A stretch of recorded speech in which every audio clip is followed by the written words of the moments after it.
Hello there, and a very warm welcome. If you're an investor in the UK, getting your head around capital gains tax on shares can sometimes feel, well, like a bit of a nightmare. But you don't need to worry because the experts at My Tax Accountant have put together this guide for the 2025/26 tax year to make it all make sense. So let me ask you this. Did you sell some shares last year? Maybe you made a nice little profit, but now there's that nagging feeling in the back of your mind, a worry about a surprise tax bill from HMRC? Yeah, if that's you, you are definitely not alone.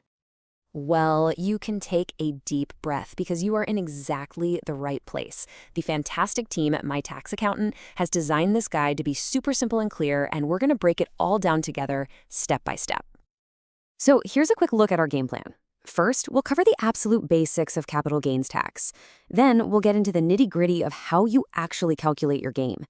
After that, we'll see how your regular income changes everything. That's a big one.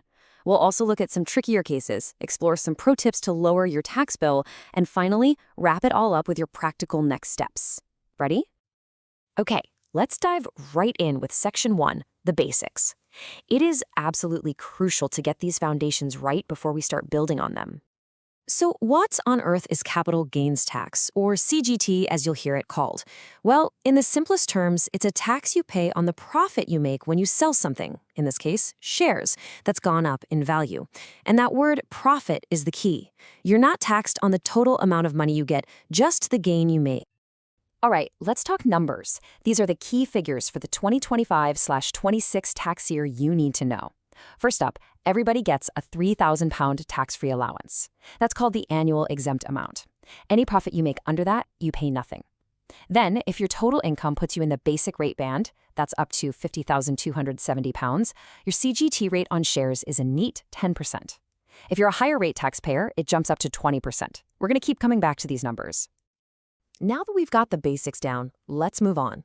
Section 2 is all about calculating your gain. This is the real core mechanic of working out what you actually owe. The fundamental formula is actually pretty straightforward. It's simply this. You take the money you got from the sale, your proceeds, and you subtract what it cost you to buy the shares in the first place, plus any expenses. What's left over? That's your gain. Let's walk through those steps one by one. First, you figure out your total proceeds from the sale. Easy enough. Step 2, subtract the original price you paid for them. Now, step 3 is really important. You get to subtract any allowable costs. Think broker fees or even the stamp duty reserve tax you paid. After that, you can bring in any losses from previous years to reduce your gain further. And then you apply your £3,000 tax-free allowance. Whatever is left after all that, that's your final taxable gain. Okay, let's move on to Section 3. And seriously, you're gonna want to pay close attention here. Stay with me, because this is the part that catches so many people out. We're going to talk about how your day-to-day income completely changes the game for your capital gains tax. Right, here's the pro tip of the day. The rate of tax you pay, that 10% or 20% we talked about, is decided by your income tax band. And here's the kicker. HMRC looks at your capital gain as being the very top slice of your income. It's literally added right on top of your salary and any other earnings. Getting this right is the key to an accurate calculation. Let's make this real with an example. Imagine your salary is £40,000. The basic rate tax band, remember, goes up to £50,270. That means you have £10,270 of room left in that lower band. Now let's say your capital gain is £15,270.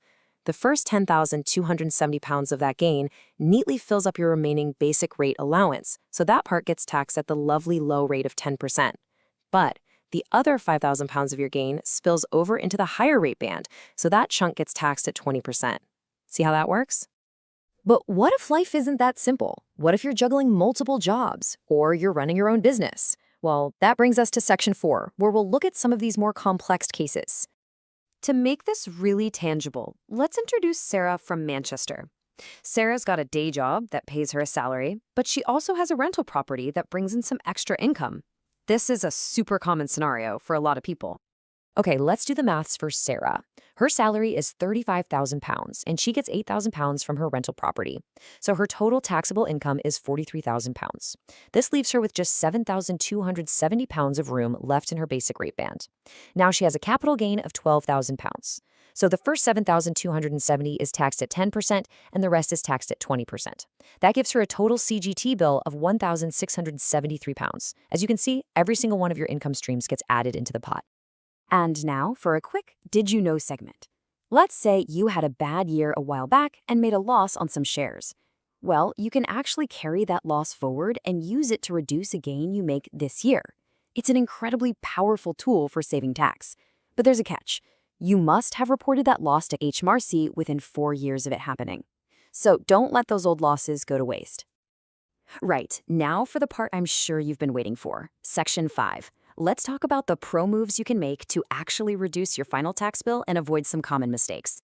If you're a business owner, listen up. There's a brilliant tax relief called Business Asset Disposal Relief, or BADR.